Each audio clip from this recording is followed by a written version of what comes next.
Guys, update tayo no tungkol po ito kay Atong Ang. Napakarami po ngayon ang natatanggap po nating messages po. Kasama natin si kaibigan na gusto daw nilang ipaturo no si Atong Ang kung saan daw ngayon nagtatago. Ito po ang pakinggan ninyo.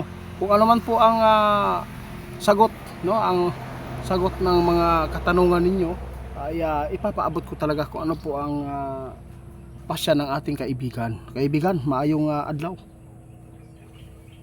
Tungkol po ito kay Atong Ang. Napakarami po ngayon na naligaw sa channel natin. Nag-message sa Facebook ko, nag-chat. Tungkol po ito kay Atong Ang kung saan po daw siya nagtatago ngayon kasi hinanap po ng mga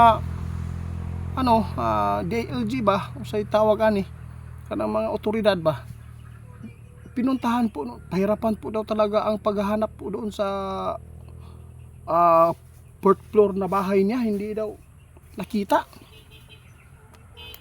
Baka mayroon ka daw maitulong sa mga biktima sa sabong ba, itong mga biktima niyang nangamatay. Nako, ito po ang matindi ngayon guys. Grabe no, ito po talaga ang problema dito sa ating bansa.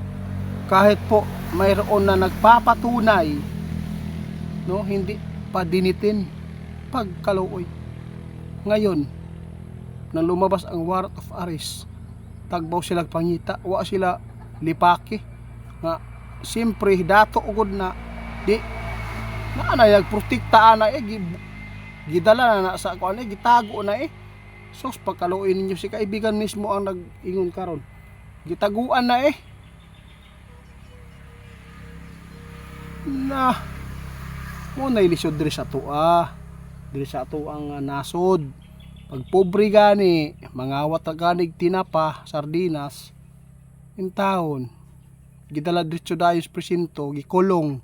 Pero kini kay mga dato mangawat bisag bilyon na wa gani gikasuhan karon, wa gay na priso samot na ning isa nga bilyonaryo.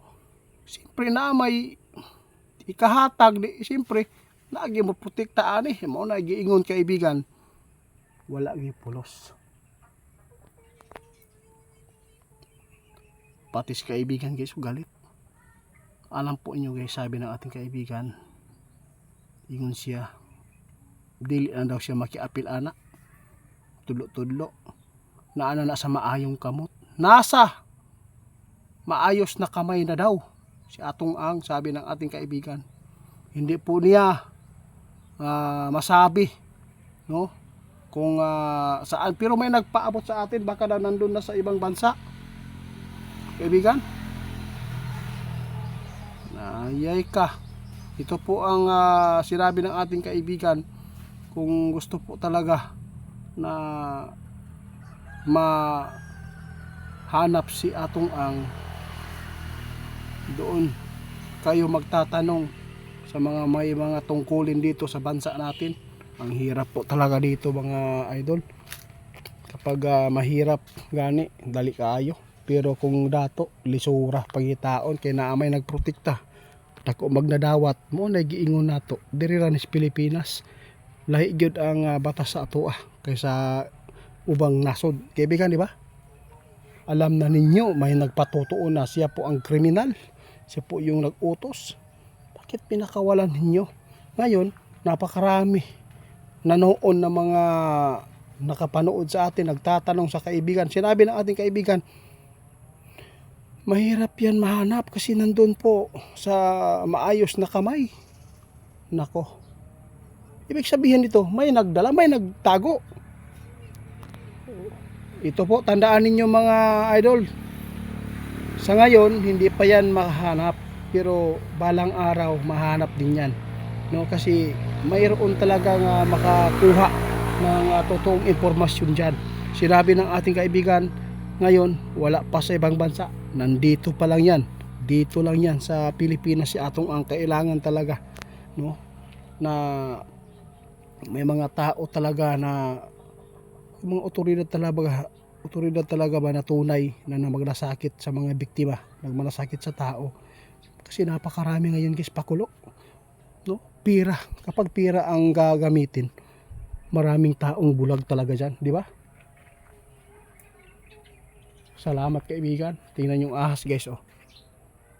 Kung hindi sinabi ni kaibigan natin ni Tatay Soto, posibleng dito pumatong sa ulo natin. Salamat kaibigan sa pag sabi ng ating kaibigan Itiit, magbantay ka dyan sa ulo mo, may ahas. Tingnan nyo guys, nakita ko agad, oh. Kung hindi ka nag detect sa ako kaibigan, hindi ko yan ay ginoo ko, tingnan nyo.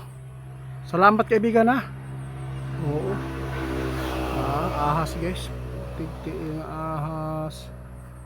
Kaya salamat po sa mga nag-request, no. Huwag na lang ninyong itanong pa sa kaibigan ko tungkol po kay Atong Ang. Wala talaga tayong kaya dito.